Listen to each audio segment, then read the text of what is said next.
నెల్లూరు జిల్లాలో వైఎస్ఆర్సీపీ ఎన్నికల ప్రచారం జోరుగా సాగుతోంది.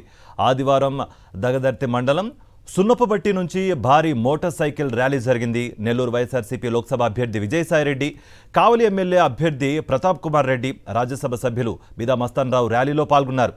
నేతలతో పాటు వేలాది మంది కార్యకర్తలు ఈ ర్యాలీలో పాల్గొన్నారు.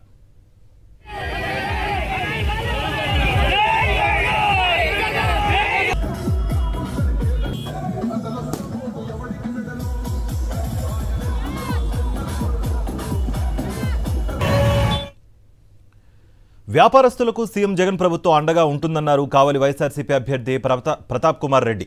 కావలిలోని పలు క్లాత్ మార్కెట్లలో రాజ్యసభ సభ్యులు బిదా మస్తాన్ రావుతో కలిసి ఆయన ఎన్నికల ప్రచారం నిర్వహించారు.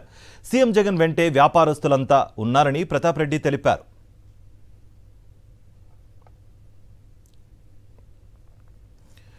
పులివెందుల నియోజకవర్గంలో ఎన్నికల ప్రచారం వేడెక్కింది. కడప ఎంపీ అవినాష్ రెడ్డి సింహాద్రిపురంలోని బానుకోటలో, లింగాల మండలంలోని అంబకపల్లె ఆవులస్వామి ఆలయంలో ప్రత్యేక పూజలు నిర్వహించి ఎన్నికల ప్రచారం ప్రారంభించారు. పులివెందుల నియోజకవర్గంలోని అన్ని ప్రాజెక్టులు నిండాయని, 18 నెలలుగా వర్షాలు లేకపోయినా నీటి ఎద్దడి లేకుండా ప్రాజెక్టులను అన్నింటినీ నింపడం వల్లే ఇది సాధ్యమైందని అవినాష్ అన్నారు. అవినాష్ వెంట ప్రచారంలో పలువురు స్థానిక నేతలు, కార్యకర్తలు పెద్ద సంఖ్యలో పాల్గొన్నారు. రాష్ట్రంలో ఎన్నికలు మంచికి చెడుకు, పేదలకు పెత్తందారులకు మధ్య జరుగుతున్నాయని అన్నారు ఎమ్మెల్యే కళావతి. పార్వతీపురం మన్యం జిల్లా పాలకొండ మండలంలోని పలు గ్రామాల్లో కళావతి ఎన్నికల ప్రచారం నిర్వహించారు.